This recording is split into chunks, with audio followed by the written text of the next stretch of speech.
Ал енді мына есеп шығарып көрейік.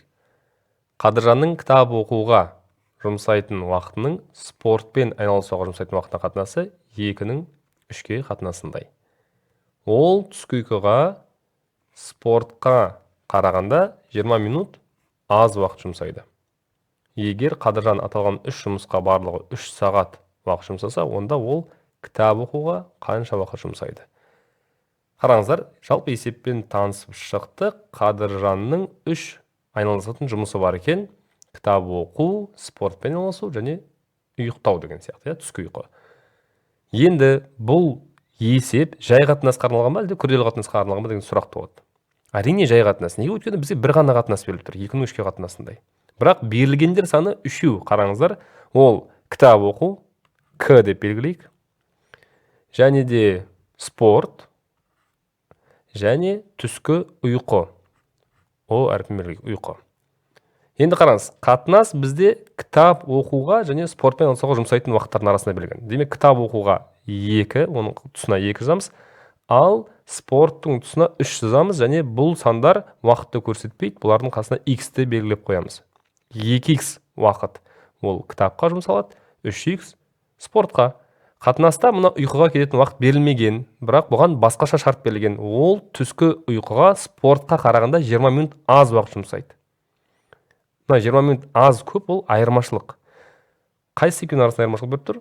Түскі ұйқы мен спорт. Жалпы былай тұр, түскі ұйқыға спортқа қарағанда 20 минут аз. Қайсы аз екенін түсіндік қой, ұйқыға аз уақыт жұмсайды. Мына спорттың уақыты 3x-те белгіленіп тұр. Ал ұйқы одан 20 минут аз.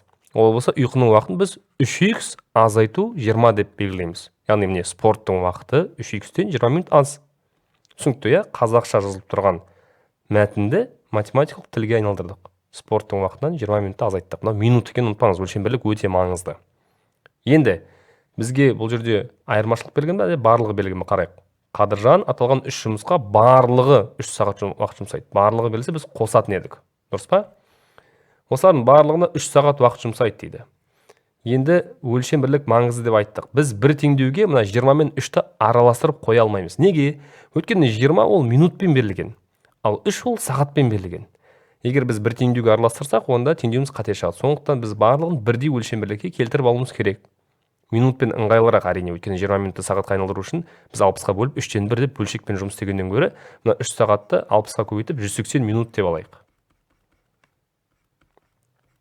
Енді теңдеу құрастырайық. Теңдеу бізде барлығы берілсе, не істейді? Қосатын едік. Кітаптың уақытын аламыз 2x, оған қосамыз спорттың уақыты 3x, оған қосамыз ұйықтауға жұмсайтын уақыт, яғни 3x минус 20-ны. Өлшем бірлік минут екенін ескеріңізге саламын. Барлығы осы 180-ге теңестіреміз.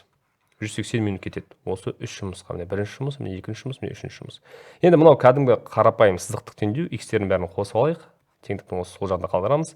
3x, 3x, 6x, оған 2x қосақ 8x болады. Мына минус 20 ары қарай плюс болып кетеді. Яғни мына 180-ге 20-ны қосамыз.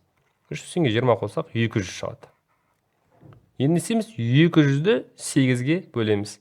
X-тің мәнін табу үшін 200-ді 8-ге бөлеміз, 200-ді 8-ге бөлсеңіз 25 шығады. Бөліп көріңіз. Бұл 25 не? 25 бұл минут. Неге? Өйткені біз өлшем бірліктерді минут деп алдық. Жақсы, X шықты, бұл жауап па? Жоқ. Жауап сұраққа ғана берілу керек. Сұрақ қандай?